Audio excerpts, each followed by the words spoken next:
Hello, my name is Evan Wright, a partner in the regulatory department at JMW Solicitors. When it comes to cash seized by the Crown pursuant to Section 294 of the Proceeds of Crime Act, I am instructed by three different types of clients. Firstly, by persons from whom the cash has been seized. They often argue that the cash does not represent the proceeds of crime. They want me to apply for the release of the cash on that basis. Secondly, by insolvency practitioners seeking the release of cash in order to benefit creditors through the statutory scheme.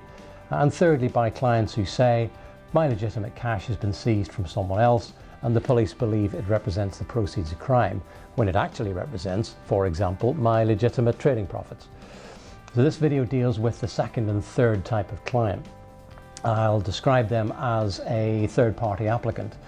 So the question is, how does one secure the release of cash on behalf of a third party?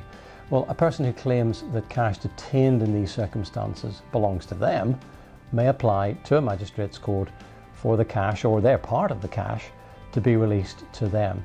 In most scenarios, the application may be made at any time in the proceedings, but of course there is a test. It's a three-part test, and the court will ask, firstly, was the applicant deprived of the cash or deprived of property which represents the cash by unlawful conduct? Secondly, is the court satisfied that the cash was not recoverable property? In other words, the existing or intended proceeds of crime immediately before the applicant was deprived of it? And then thirdly, is the court satisfied that the cash belongs to the applicant? If the answer to these three questions is yes, then the court may release the cash to the applicant.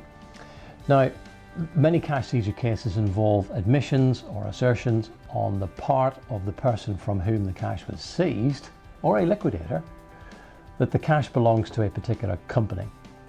The very nature of these proceedings can sometimes end in bankruptcy, administration or liquidation.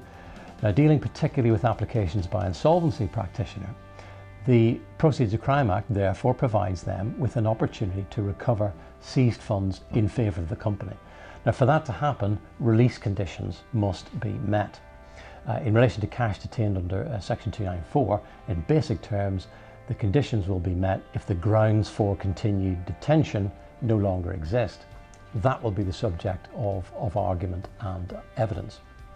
It also follows that if the police accept the cash is not recoverable property and the person from whom the cash was seized doesn't object, then the cash may be released to the liquidator. Separately, the magistrate's court may exercise discretion in not ordering forfeiture. So in those scenarios, the liquidator can properly make an application for the release of cash so that it can be applied to the statutory scheme. In fact, in my experience, the Crown will often assist the liquidator if it can be shown that the release conditions are met and the seized cash will be released to the benefit of legitimate creditors. So where do I come in? Well, put simply, liquidators and other third parties benefit from advice in the development of the evidence and the presentation of argument so as to maximise the chances of securing the release of the cash. Please get in touch if you need advice in cash seizure and forfeiture proceedings, especially if you fall within the scenarios mentioned here, or if the proceedings also involve restraint orders, account freezing orders, or money laundering charges relating to the Proceeds of Crime Act, or the Fraud Act, or the Financial Services and Markets Act, or related provisions. I've been Evan Wright, and thank you for watching.